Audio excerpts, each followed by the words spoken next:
This is a Millennium Falcon with games on it. I got one thing to tell you about that. Just take all my money! No, not this soon! Not this soon! Jack Specific, a company well known for making these plug-and-play games, also produced merchandise for Star Wars. It makes sense given how popular these were. I never understood who these were truly meant to appeal to. People who didn't know better? This came out in 2006, and the graphics look pre-Super Nintendo. What you're looking at here is literally from the same year as Gears of War. Think about that. Let that sink in, yeah. Damn. You guys couldn't fit a few more instruments in there? Sounding a bit sparse. Perhaps the console was too small. Maybe they had I mean, to be honest, I don't know how you'd fit more than one trumpet in here, let alone one. First up is lightsaber duel.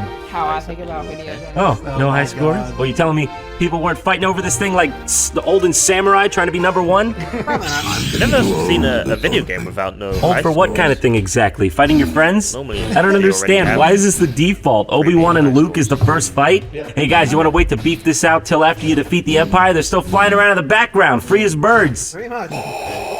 When you eventually do get to fight Vader, he just breathes nonchalantly over your fight. There you go. Oh, come on, dude, don't fight dirty! No fair! Next up, Battle of Endor. Okay, watch it. Hey, where's that battle at? I just see a bunch of people crashing headlong into trees. Is it the battle against drunk driving? Perhaps the battle is in the distance and we're driving too. Let's see here. Oh, that's much better. This game is actually reminiscent of another pre-existing game, Return of the Jedi Arcade from back in the 80s. Wonderful. We are now a part of the time. Creepy, I'm just gonna come out and say that? What? Eventually, you get to a part where you're an ATST walking around shooting everyone. It's pretty great because no one else stands a chance and winning is fun. The third stage is just Falcon stuff, pretty standard. Next on the list, Assault on Hoth. Woo! Well, this seems like a lot of work to give to one guy. I'd be pretty stressed out if I were him. Yeah, like they couldn't spare one more guy? I guess that Alliance-paid free tuition is looking a lot less attractive by the minute, eh, buddy? Occasionally, a guy flies by and drops off a coin. The coin is great and all, but I would have preferred a little help holding off the onslaught of my inevitable doom. Hey-oh, how you doing? Here's this shit. See ya! And lastly is Red Leader, which is just a standard shoot-'em-up. There also exist prequel versions of these games that came in 3 stylings: Darth Vader, R2-D2, and General Grievous. These 3 all have the same games on them, just different casings, some rarer than others. First up is Coruscant Attack. Yeah, okay, I'm seeing Attack. Not so sure about Coruscant. This game kind of reminds me of the 1982 arcade game Sinistar, if any of you even know what that is. Sinistar always freaked me out. I am Sinistar. Run, run, run. I'm going! Tell you what, if you threw in a giant Darth Vader head that chased you and yelled catchphrases, you'd have yourself a bona fide winner here. Yeah. Your destiny lies with young. That's what they could have done. Had a There's Droid Invasion, which is basically some weird version of Arkanoid. Thrilling. And Gunship Battle, which is basically just nothing. Just nothing at all, basically. I don't even know how this ship stays in the air. Oh, and excuse me, how can I forget? Gravity. Utapow chase. The only chase that's going to be happening here is the one for my money back. Yeah. What is that? That's just... Yeah? Okay, what? Huh? Alright, well, that's enough of that now.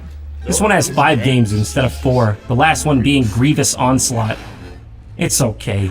I think you're going around as Anakin, just slashing droids left and right. I assume you're here to save Chancellor Palpatine, like in the film. It's funny, whenever you're about to save the Chancellor, he gets sucked into the floor. Okay, now on to the ones with the peripherals. This one's called Lightsaber Battle Game. How long do you think it took him to come up with that? The way it works is this training droid here, I guess, has infrared sensors or something in it, so you just haphazardly put it on top of something and use the saber to play the game. Now, where is that thing? Wow. Oh, yeah? Where'd the other half of it go? Yeah. This thing is so stubby. I think it might have been packaged for the, wrong purpose. You know what I mean? Oh, you know what I mean. X-Wing docking, right this way, Mr. Skywalker, sir! Whoa, now this is amazing. I've always wanted to input my name with a lightsaber. Or wait, hold on, I think I actually have done that in the past.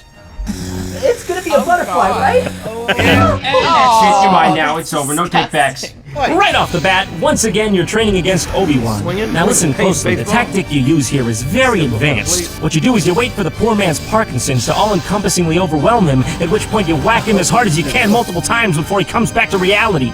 I tried this tactic on my grandpops to get him to stop drinking and throwing stuff, but all he did was scream.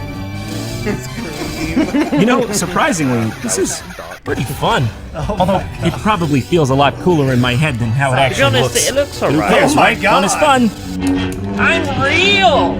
This next one is called That Star looks Wars alright. Clone Trooper. This one is a rail shooter type game. It comes with this gun. Alright, so you calibrate your gun, let it know if you're satisfied, and presto, begin. Are you satisfied?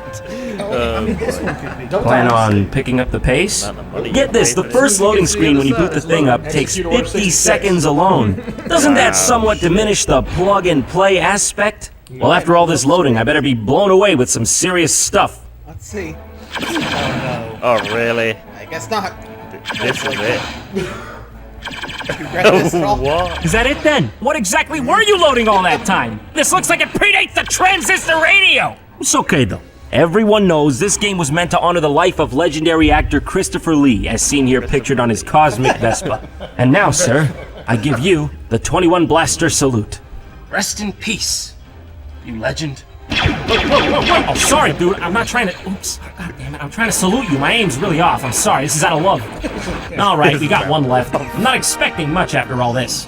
The whole thing is just contained in this cockpit joystick. No sensor bar or anything. Not a shooter, not a racer. What? Oh, wow, that's It's not terrible? Hey, cool. Color me I thought it was impressed. gonna be like a This is probably pod the best racer. plug-and-play game I've ever played. Responsive, fluid, and the graphics are in full 3D. I'm surprised this little thing is powering all that. I guess the age-old adage is true after all. The greatest surprises come in the smallest and most unassuming of packages. But hey, at least I have a good personality. This reminds me, I've been meaning to plug and play myself for a while now.